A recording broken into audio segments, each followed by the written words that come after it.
Well, we made it to summer and we have an absolutely spectacular day today. Eric and I are going to be taking a break from some of the building we've been doing around here, and we are going to be foraging on the property. So this is a new place to us. All the plant life is emerging right now. We get to see all the new plants and flowers here. We went ahead and picked some lupin this morning, and this is absolutely gorgeous. We're not going to be eating that though. We are harvesting dandelions and spruce tips. Those have a really short window. We're also pretty excited to see there's raspberry shoots and fireweed shoots here. So those are very familiar to us. We're gonna fill up some water buckets and get going.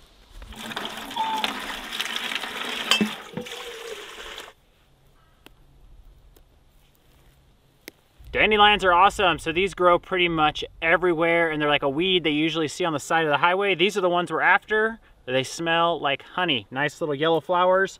This one has gone a little too far. That's that same flower that's went to seed.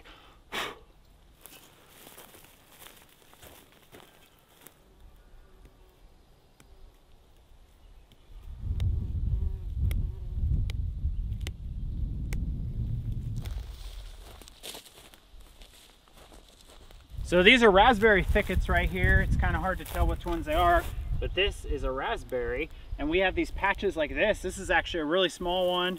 We have patches all over this property, and they are just like crazy looking raspberries. They're really thick. This one's actually starting to get the little raspberries on there. So we're excited that we're going to be able to harvest a bunch of raspberries this year.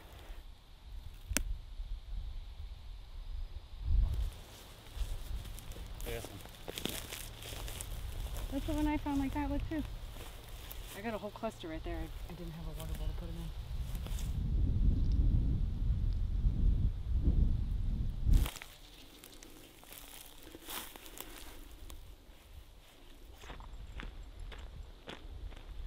in. Blooms in June. You identified a flower, huh? Yeah, I did. Golden star for you. Wet coastal meadows? We're not in a wet. Yeah. Is the other one dry? Well, this is neat. Eric found a new plant. I have seen or read about the shooting stars, but I've never actually seen one in person. So he found this. It's absolutely beautiful. And we also know that we have another one here called Jacob's Ladder. There's two different kinds, and I believe we have both kinds here. It's called Jacob's Ladder, and it's right here. And I think this is the tall variety. Since these flowers are new to us, I have to do a little bit of research before I can find out what we can possibly use them for. And we're just gonna keep harvesting the dandelions in the meantime.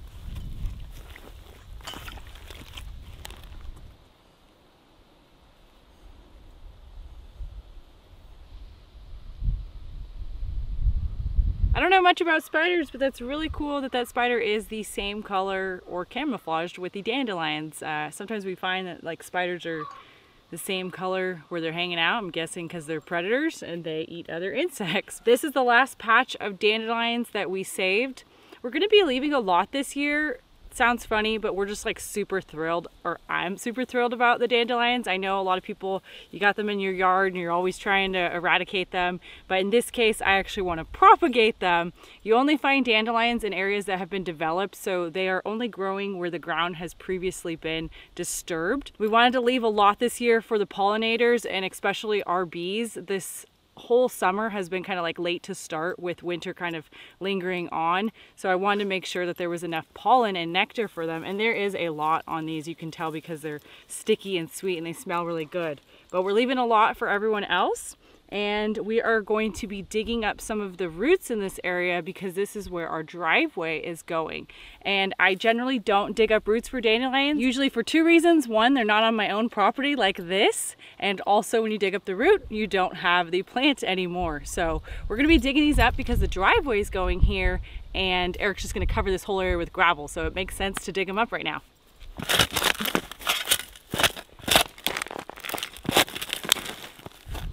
You got almost all of it, huh? Cool.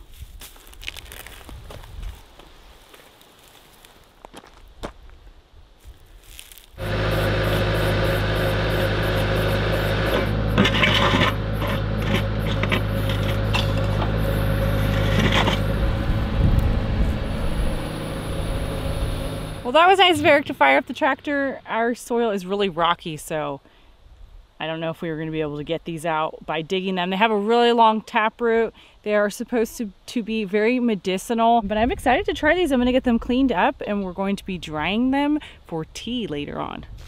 We're going after spruce tips now, and spruce tips are really good. I like these ones, and there's a very short window like Ariel was saying. They usually harvest them in June. And what a spruce tip is it's like the new needles of a spruce tree emerging. And let me show you some different stages. Let's see if we can find some here. This is kind of a real small baby tree, but that right there, this is kind of a really small example, but this is pretty much in its prime. And it's really like piney and lemony. And then I'll show you one that's gone just too far. So you can see something like this. Although it is kind of like the neon green color, it's just gone a little too far. So that is now just needles. But next to it, let's see, that one right there still has like the little husk on it. And that is a pretty good one right there.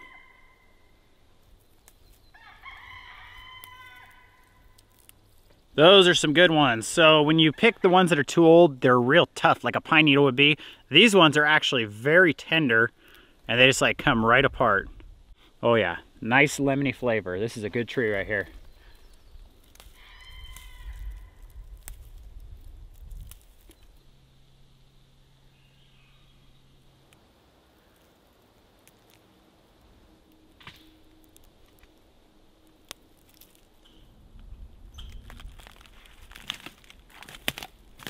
How many can your hands fit?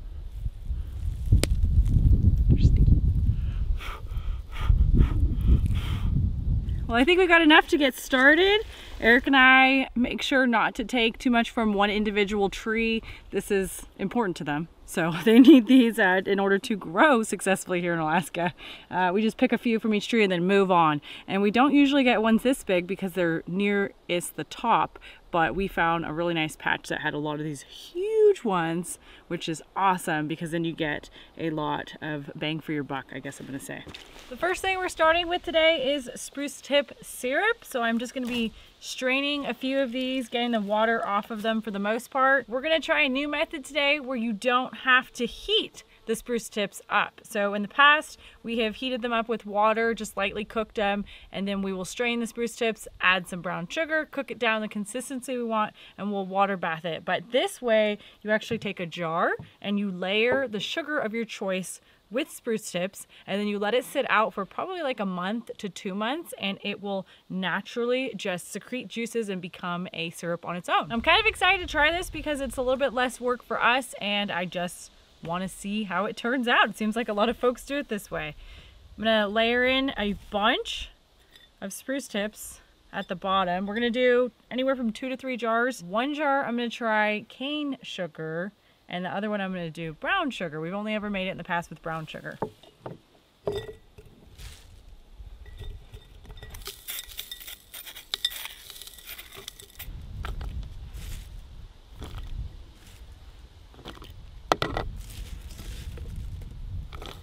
So it looks like I definitely have enough to do 3 of these quart-sized jars. And I read that you want to make sure you have enough spruce tips to the sugar ratio, so a little bit less sugar than the actual spruce tips. And that is what they look like. Absolutely beautiful. They're going to shrink down or condense, and we'll end up with liquid, and we will strain the spruce tips out and get our syrup that way. Just gonna add a lid on there. They're gonna go inside. I will probably keep them out of the sun. I think you can put them in the sun in like a windowsill though. Beautiful. The syrup is one of our favorite ways to use the spruce tips. I also like to use them in baked goods a lot because they have such a lemon essence to them. Another thing we're trying today, in spirit of summer, because we are having a little bit of warm weather right now, is some tea. So Eric and I make sun tea a lot in the summer months. We'll usually just put some things from the garden, or if we can forage some stuff with some tea bags in a little jug. We'll let it sit out in the sun for a day or 2, and then we'll enjoy some awesome tea, usually iced tea. I'm gonna be skipping the actual tea bags in here, and we're just gonna be adding in a whole bunch of other ingredients, starting with the spruce tips. Eric encouraged me to add a few dandelions for color, so in those go. The best part about this tea, you can use the items in here for more than one batch. So you can pour it out, drink it, and then you can just add more water. And you can use a sweetener of your choice. So we have honey here, and then I have maple syrup. I'm going to be using maple syrup. I've probably got over half a cup there. The last ingredients we're adding is some citrus. So I've got lemons and tangerines. I'm going to add quite a bit of juice from them, but we're also going to add a little bit of slices in there too.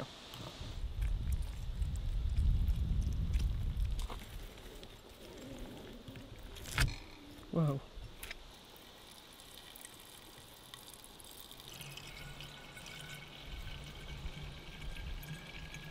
I think Eric grabbed us cool water, but you can definitely expedite it if you wanted to use warm water. This juicer came with the house and it works really well. Pretty exciting. I'm gonna top this off with some more water. And there you have it. Does not need to be complex. We're gonna give it a good shake and let this sit out in the sun. We're switching over to dandelions, and we've got to get all of these processed. It is quite the task, but it is easier when they're open like this. So dandelions are photosensitive. Didn't really quite realize that until recently. We noticed that they open up when the sun comes out in the morning, and they actually go to bed pretty early. So they close up early afternoon, and if you pick them at that time, it's a little bit harder to process them than when they're fully open like this. It's not that you can't use the whole part of the dandelion, you can. It's just that the petals are the sweet part, and I've read that the green components have a little bit of bitterness. I've never really used those parts, so I can't confirm that or not, but we are going to be just taking some scissors and cutting the back end of that. And you just take off the little green part and you keep the remainder, which is the petals of the flower.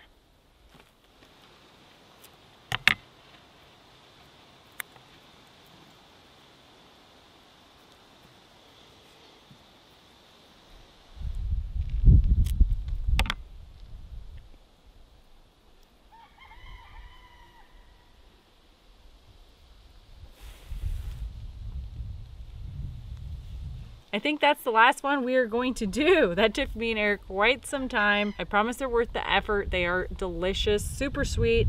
One time we made them into syrup and it tasted just like honey. It was really, really great. We're going to be doing a vinegar infusion with a few of their ingredients, and we're also going to be making a really cool dandelion jelly. So I'm going to get this area cleaned up and we're going to get started on that.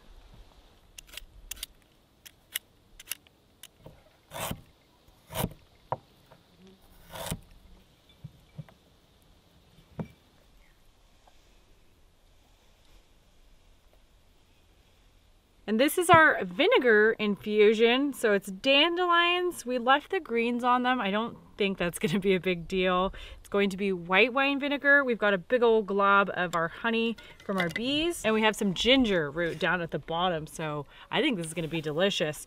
And you want to let this sit for a while to infuse into the vinegar. Same thing as the tea though. You can keep using it all summer long. So you can just pour it in your food when you're cooking with it or whatever if you're doing like a salad dressing, and then you can top it off again with some more vinegar.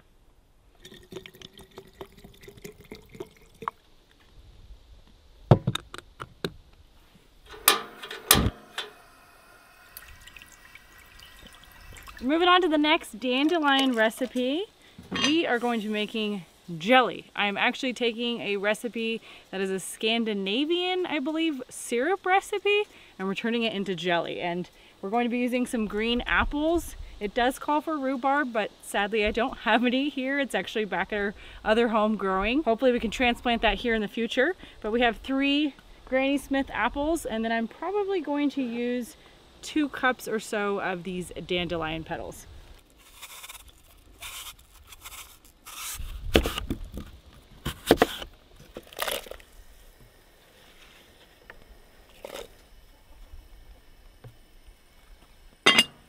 I'm gonna let this simmer and keep a close eye on it probably for like 20 minutes or so. And I actually only put half of the dandelion flowers. I want to save some for when we make the jelly because I want the actual petals in there, and we're going to be straining all of this out of the liquid.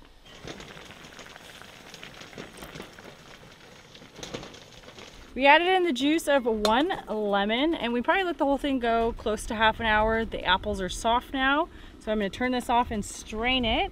I also have some hot jars ready over here.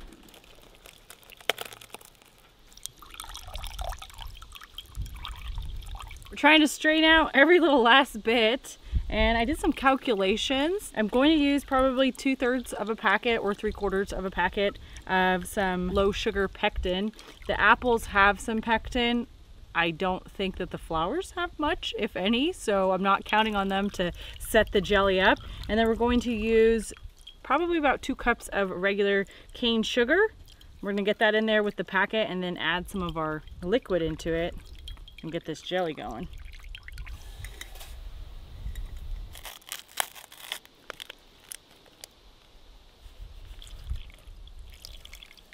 All right, we got the rest of the liquid in there. We let the first part come to a boil or heat up. I can tell it's really thick already. And I'm gonna add the flower petals in. I'm not gonna add all of these in, but I do want quite a bit in here. And then once this heats up all the way, we are going to put it in our 1/2 pint jars. Look at real flowery.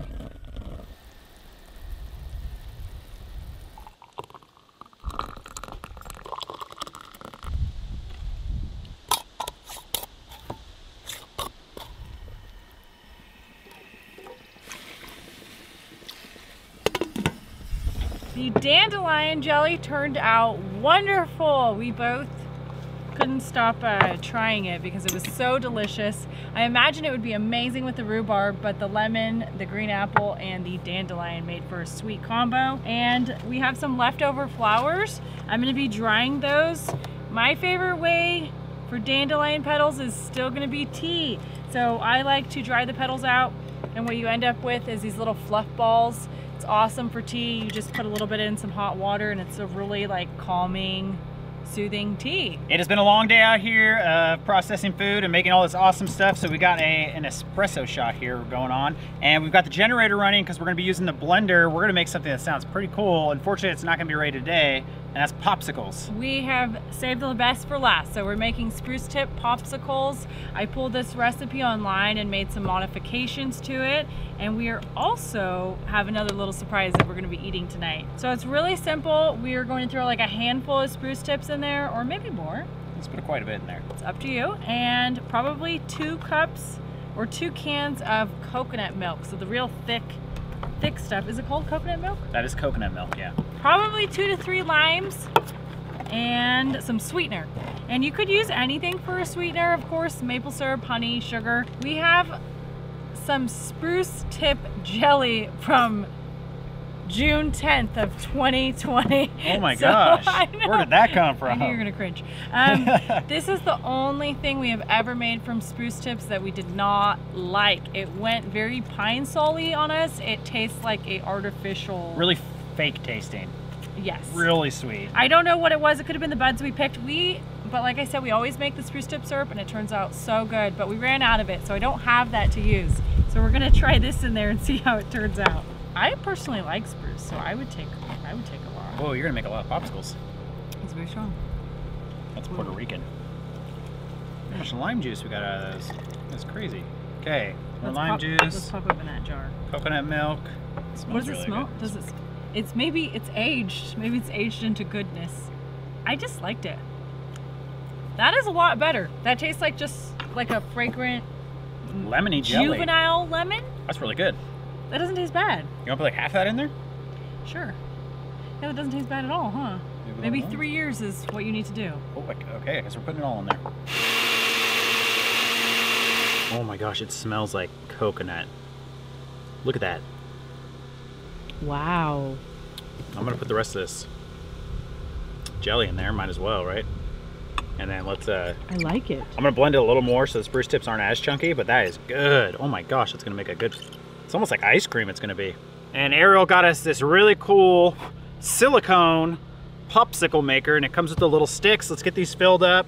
These are gonna be absolutely awesome. Oh my gosh, this is...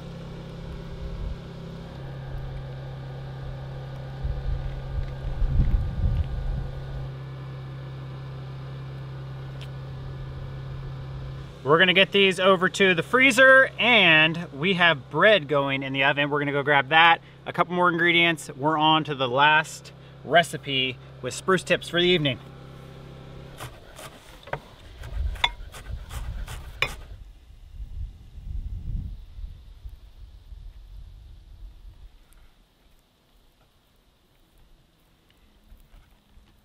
Last up, we are having goat cheese encrusted, covered? What would you say? A log of goat cheese covered with the spruce tips, lime green baby spruce tips. Those look good. They are quite potent just as is, but Eric informed me that they're good with goat cheese. They're very good. And then we also have some bread, and for dipping we have very nice Vicini olive oil, which we bust out on special occasions, and some balsamic vinegar.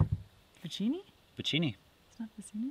I wanted to make us a sourdough bread, but it ended up being more like sandwich bread, so we're crisping it up for this occasion. Let's do it. The spruce tip celebration. To the spruce tips, December time.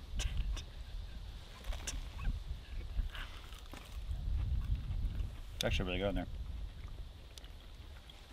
It's really good. It's not even coming through that strong. I'm amazed. I was thinking that was going to be way too strong. We finished up just in time out here because we have a storm rolling in tonight that's going to be here tomorrow morning. And we have just one other thing to tackle, which is scrubbing those dandelion roots. We're going to get that done tonight, and I'm going to probably dry them somehow. I don't know if I'm going to slice them or what, but we're going to get them dried for tea or later use, and we will see you when we pick back up with our popsicles. It's been about a week and a half. Life has carried us away, but we are not waiting any longer, and we are trying our popsicles today. We have got the ingredients set up to dip them in. It's really just chocolate chips and a little scoopful of coconut oil, and then we're going to be coating them in coconut chips, so they're a little bit harder than like coconut shreds. I really like those. And I wanted to show you what the spruce tip syrup is looking like so far, and that's just been sitting out in the sun, and you can tell it's already doing its thing. They look really good. I'm gonna let them go a little bit longer. I've read you want to go at least a month or maybe even like 6 weeks. So we're just gonna put those back in the windowsill. Sadly, I messed up our dandelion roots. I let them soak a little too long, and then when I processed them, I tried to dry them out in our oven, and I went back and looked at them just recently, and they had a bunch of mold on them. So I will have to wait until next year to try dandelion roots again. But that's okay, we still have the popsicles. I'm gonna get started by melting some of the chocolate chips, and I have like a little water in the pot on the bottom, and then we have another little bowl on top just to make sure we don't burn our chocolate. Just quite a bit. That looks good.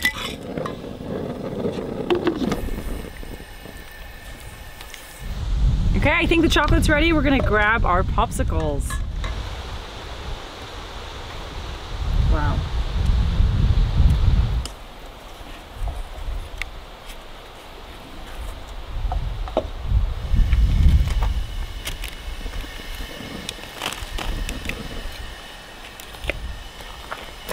I'm gonna pop these back in the freezer for just a few minutes to let the chocolate harden, and I'm gonna grab the tea that we made.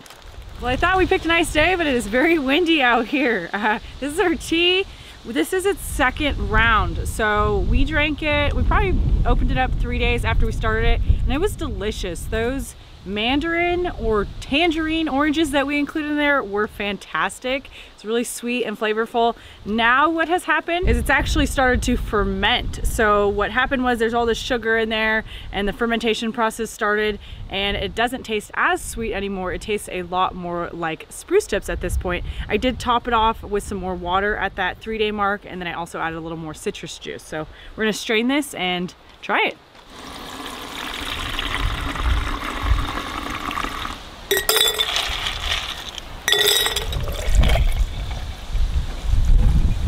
I should note that I actually did not keep this tea in the sun for more than like a few days, and then I transferred it to the fridge because I was afraid it was gonna keep fermenting and blow up. But it was definitely fermented. I went and opened it out of the fridge, and it was like more bubbly than even like a can of soda or something. Yeah. It just kept coming out the top. So tea time in Alaska. Thumbs up. It is super spruce tippy. That is delicious. If that's a word. It's got so much like zing and kick and bubbliness to it. It's effervescent like a sparkling drink. You tell me that's not like really bubbly? It's like a spruce tip lemonade, carbonated. But carbonated. Yeah, it's really so carbonated. So there's just not that much sweetness anymore because of the process of fermentation, but I don't think it needs it. It's really good. It's way different than what it was at the 3-day mark. That's what I think too. It just tastes like spruce tip. I like it better like this. You could bottle this. Oh my gosh. Like, it almost tastes like kombucha, I guess. I think that was a success. I'm gonna go and grab or popsicles. I'll take one, please. So I'm not sure a professional popsicle maker would approve, but I'm looking forward to them. Yeah. Which, look at this one. This one's a beauty. Let's just show that to I'll everybody. take the not so beautiful one. No, this one's for you. Okay, No, fine. it's okay, I'm good. I don't like that much chocolate on mine, but it looks really good. Whoa. Those are good. It's kind of like a mix between a popsicle and an ice cream bar. I really like these. I was actually gonna steal some of my friends' words here and say these are the best ever. I don't really know. I'm a big coconut fan. I love coconut. I don't actually taste any coconut. I only taste spruce tip and like an icy popsicle flavor. What a beautiful day. These are absolutely delicious. We hope you enjoyed the video and we're gonna divulge on these. Yeah, we are. And we're working outside all today in this windstorm, so we got our tea and more popsicles for later. They're so good. Well, I'm almost done with mine. They're so tropical. I do taste lime. I actually like the chocolate all the way down. I do like the chocolate. And chocolate is very complimentary.